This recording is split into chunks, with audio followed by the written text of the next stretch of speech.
From surviving a full-body beatdown to enduring the longest spur hang-up ever recorded, these are 10 times bull riders were lucky to walk away. At number 10, Ryan Dirt Eater climbed on Warcloud thinking he had a shot. Can he repeat here? Oh! Warcloud didn't negotiate. Dirt Eater absorbed a full-body beatdown that left him broken on the arena floor. Warcloud!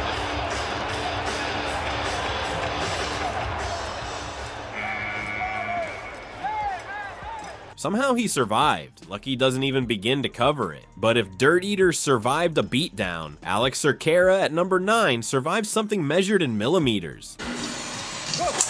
Calling for him, here we go! Louisville 2024 Cooper Tires event. Cerquera hit the dirt after Turn Up the Heat bucked him off. Then the bull's massive frame came crashing down toward his body.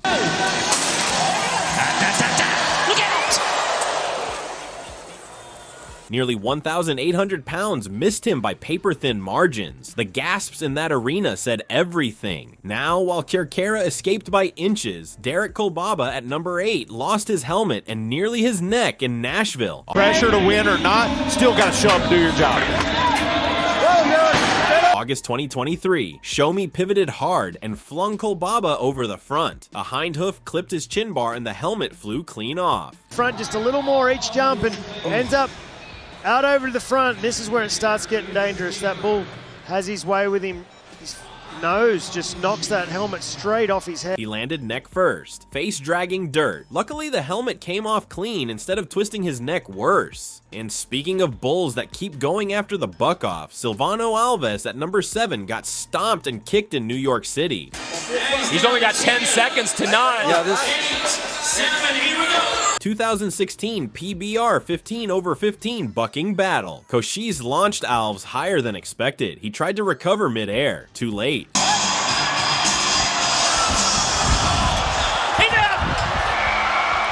He crashed down and Cochise wasn't finished. Stomped him, kicked him with the hind legs. The arena went completely silent. Although Alves survived stomps and kicks, Aaron Roy at number 6 took direct contacts to his back in Anaheim. T-Rex, the bull we highlighted before the break. Round 3, 2012 Anaheim Invitational. T-Rex came out twisting. Roy lasted barely 3 seconds before hitting the dirt. Gets strung out, drops him off the inside. An interesting fact about this bull is he's named after Austin Myers. Then T-Rex planted a horn square on his mid-back. Days of scans followed to rule out broken vertebrae. Walking away from that was nothing short of fortunate. While Roy survived a hoof to the back, Valderon de Oliveira at number 5 had a bull fall directly across him in Tulsa.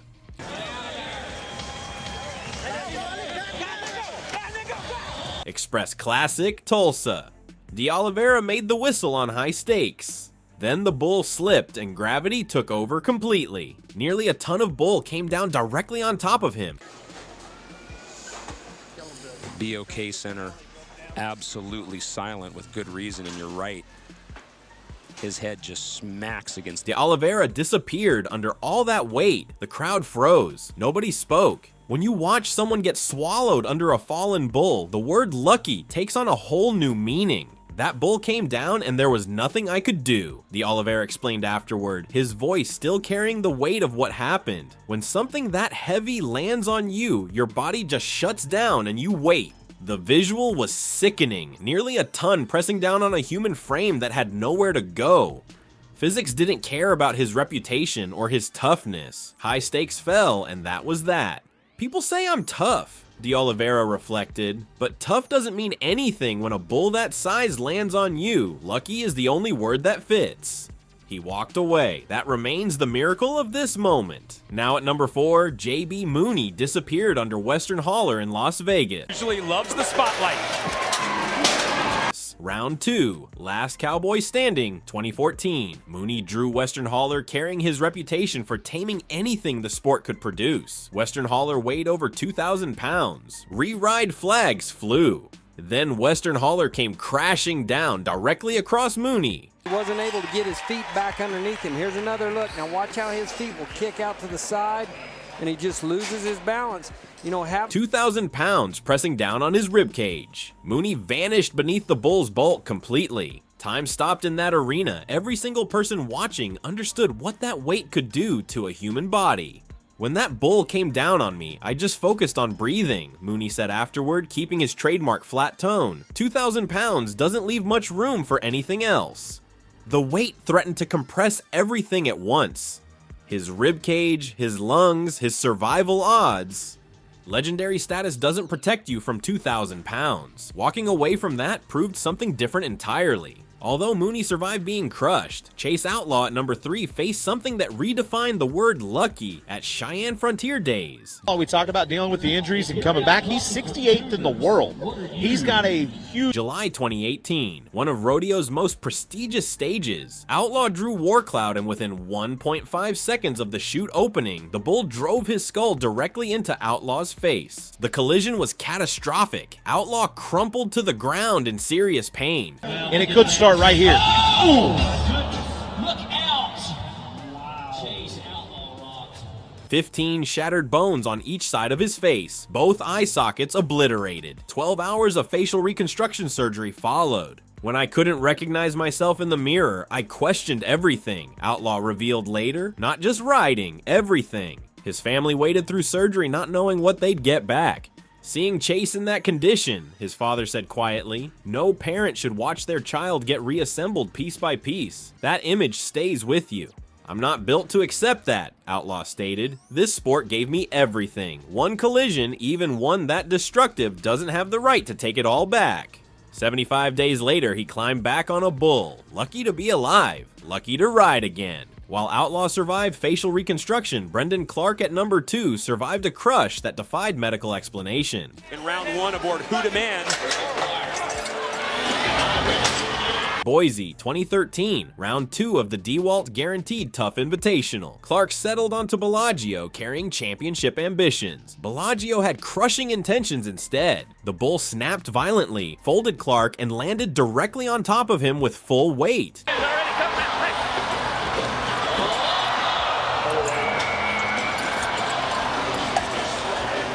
2,000 pounds came down on every organ simultaneously. The Idaho Center fell completely silent. Clark disappeared under Bellagio. Spectators genuinely feared what they were witnessing. When that weight came down, survival became the only thought, Clark revealed later. Not riding, not competing, just breathing, just existing.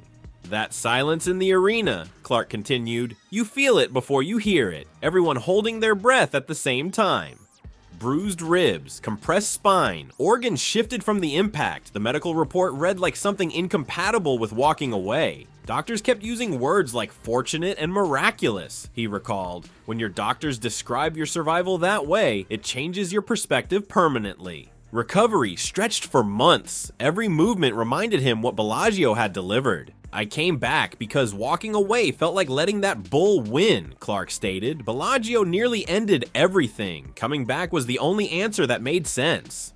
That survival was extraordinary, but nothing in this sport compares to what Ross Johnson endured at number 1. This guy is really impressing me more and more. He's got the will, he's got the drive. Brady Ronnie Roach's 399 Rooster's Folly came out spinning hard and fast. Johnson's spur caught in the rope immediately. There was no escape from that moment forward. Rooster's Folly turned him into a rag doll. Impact after impact, the hang-up stretched longer than any recorded in professional bull riding history. And a spin around, and he's caught up, and he's spinning around and trying to just get out of there now. Man, his foot is wrapped, and every time that bull goes around, it's going to wrap his foot even more.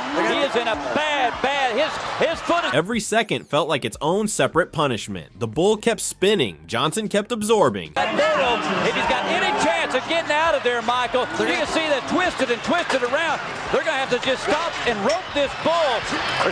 When he finally came free, the damage was catastrophic. This wreck became the measuring stick for every hang-up that followed. He's going to actually try to get on his horn. Yeah. You can see Smith on this.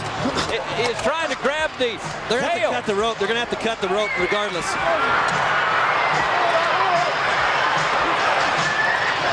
That's Ross Coleman who got in there. Every second of that hang-up felt like dying and coming back just to get hit again, Johnson explained afterward. I stopped counting the impacts and just focused on surviving the next one. His spur stayed locked in tight the entire time. No relief, no escape, just Rooster's folly deciding when it ended. You lose control of everything, Johnson continued. Can't protect yourself, can't communicate, just hanging there at the mercy of an animal that weighs 1,000 pounds and doesn't get tired. His family watched the entire thing unfold with nowhere to look away. Watching your son get dragged like that for what felt like forever, his father said.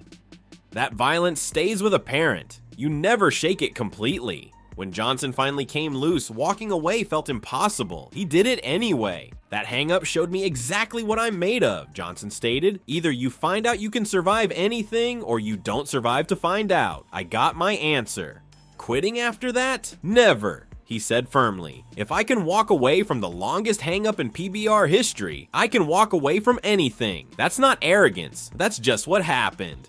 These 10 riders faced moments that had no business ending well. Bulls that crushed, hooves that connected, hang-ups that lasted forever. They walked away from all of it. Some barely, some miraculously, but they walked. That's what makes bull riding unlike anything else. The margin between walking away and not walking away is measured in inches, seconds, and pure fortune. These riders found that margin, and they're all still riding because of it.